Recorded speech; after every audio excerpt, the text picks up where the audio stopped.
Before you is Sarevok Arnchev, a Baalist who almost brought Baldur's Gate to ruin a century ago.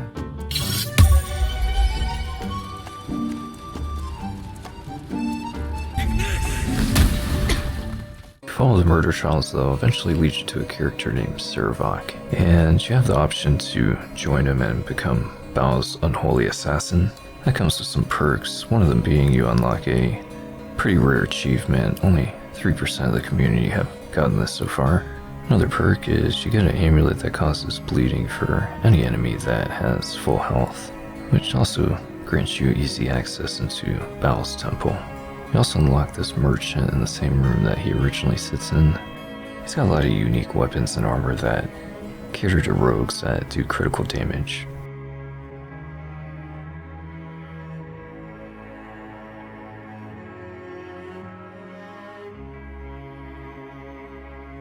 But if you kill Sarevok, you get this really good greatsword that does necrotic damage and heals you every time you attack with it. And you also get this really nice helmet that looks really good with the armor that you get off of killing Raphael. Grants you some dark vision and reduces the number that you would need to hit a critical, but the main thing is that you can't be frightened or affected by other emotion-altering conditions. So when you take him out, his guards in the front will automatically die, and they drop some really good weapons and armor as well. The best thing in my opinion then is just to join him as a cultist and then take him out. I mean, he asked for it with that last speech. Do it justice. Enact slaughter befitting a god. Doesn't hold any negative consequence unless you're there with Minx, and I'll show you how you can still get that to work. Apparently if you have Jaheira in your party though, she will end up leaving if you do this. Party members will just mention it back at camp, but that's about it. But if you feel bad about it, you could always just join him for the achievement and then reload and kill him. Then we're gonna pay a visit to Orin and meet all the fun, unique characters over there. So she's keeping her dead mom's body impaled behind her desk.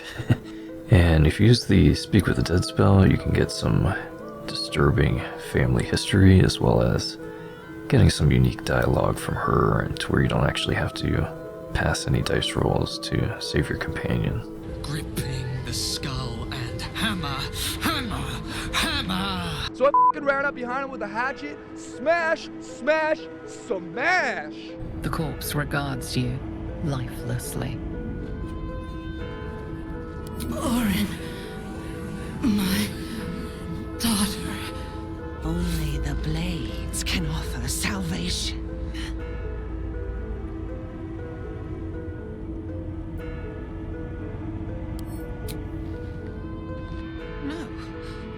No. To start the murder investigation quest, you want to head on over to Rivington, and it's in the Open Hand Temple.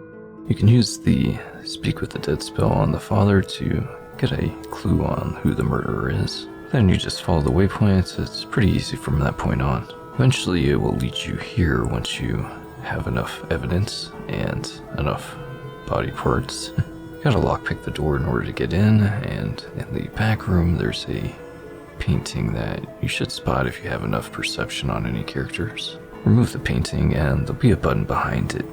Once you press the button, it will reveal a secret doorway behind the bookshelf there. There's a passcode that's required to get in. I'm not quite sure how I got it though. It was probably off of one of the notes off of one of the dead bodies.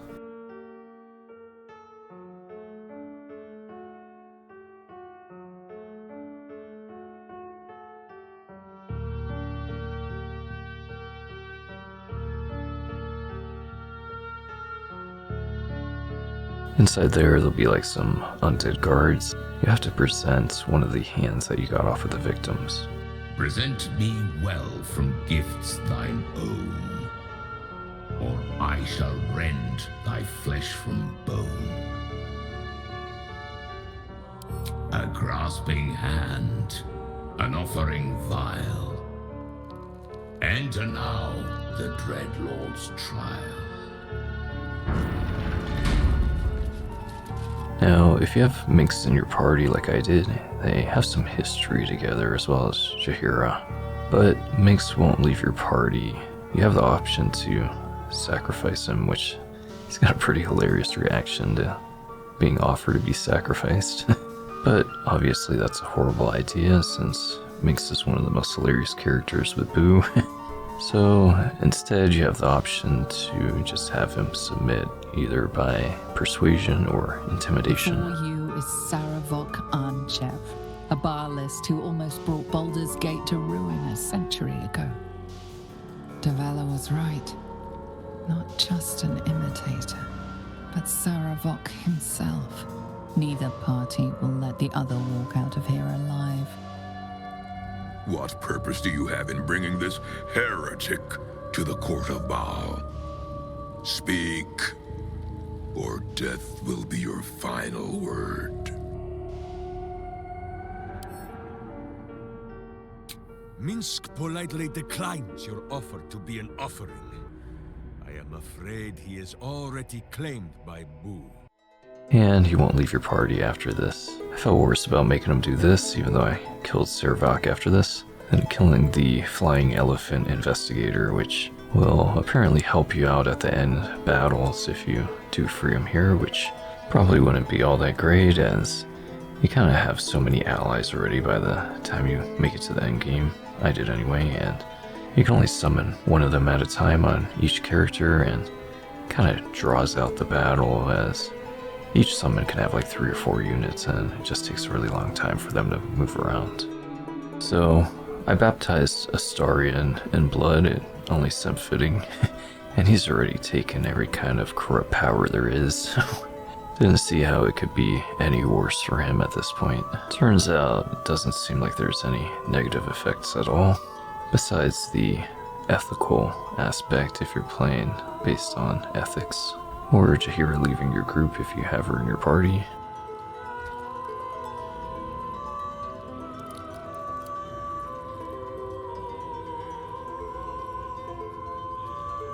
I bestow upon you the amulet of Baal, the vestment of his most unholy servants.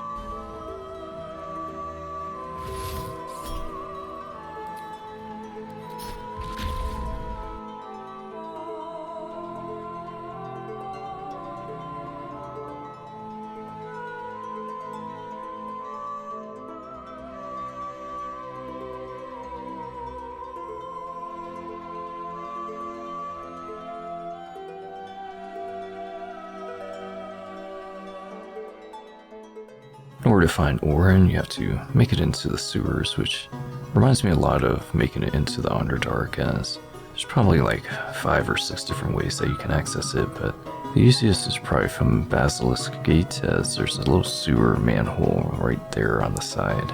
Once you get into the sewers, you can just head straight from there and make your way over to the city sewers waypoint, and then head north, and then just hang a left and then take a right, and you'll find your way over to the Undercity Ruins waypoint. If you become a Unholy Assassin, they give you a note on how to find this place as well as how to access it.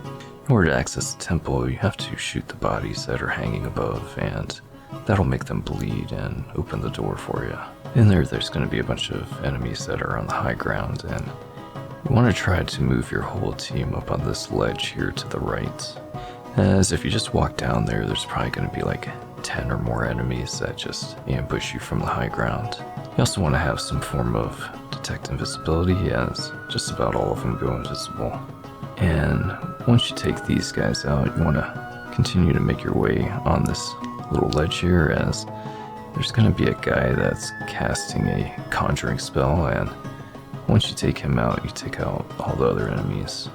Might take a turn or 2 for them to disappear, but eventually they will, and I thought I just had to kill them all, but like on the first or second turn after I killed the summoner, then they all just vanished.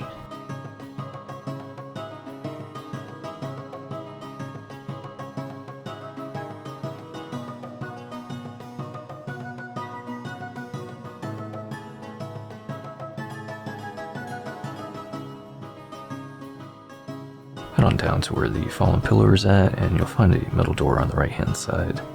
Once you enter in there, you can hang a left and proceed all the way down, and you'll find another waypoint that you can just access real fast. And you hop on that boat when you have all the nether stones and are ready to finish the game.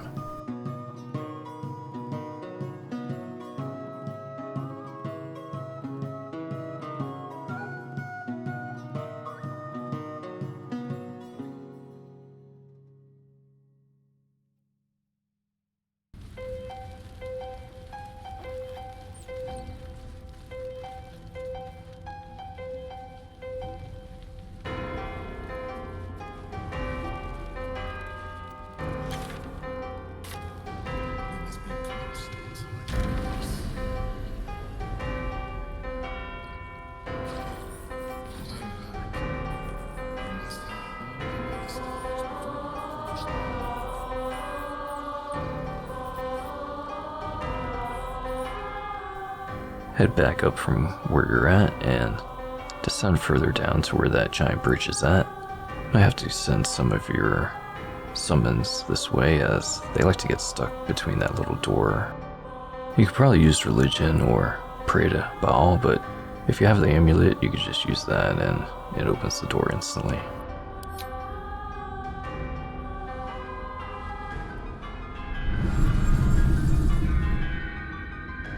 Will you return once you cross this threshold?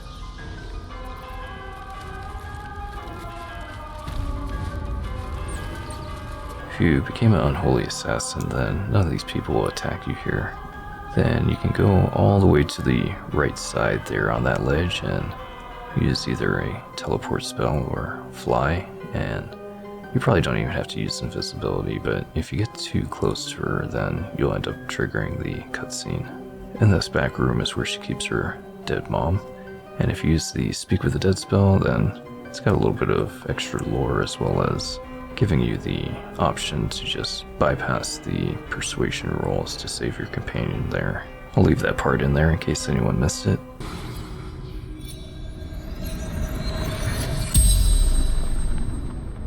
The corpse regards you lifelessly. Orin, my daughter. I tried to kill her, but she killed me first.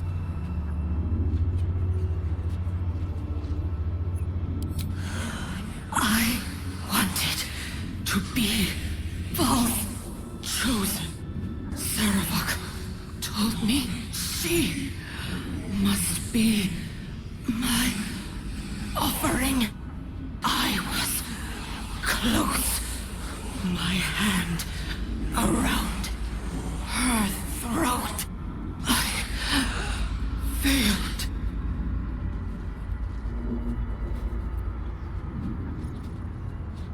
No, she worshipped him, loved him. So did I. Baldur's Gate, Brandon District.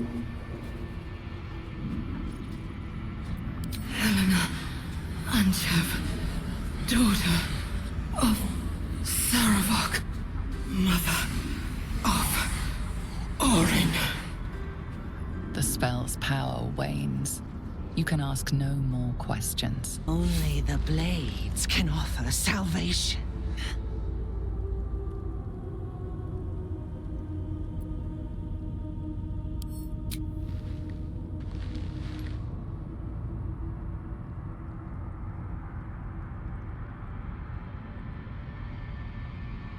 No.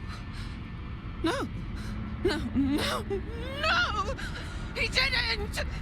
He didn't! Filthy, pig-mouthed little liar! Grandfather loved me. He worshipped me. These petty smearings will not save you.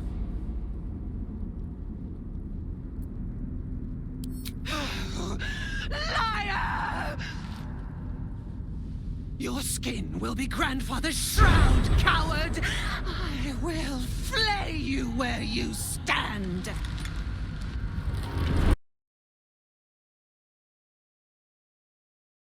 I almost restarted this whole battle as I thought Halsin ended up dying based on his position. But all you have to do is unlock the casket and he'll just pop out and get unfrozen if he is frozen. That's all I got. Thanks for watching, take it easy, and I'll catch you on the next one.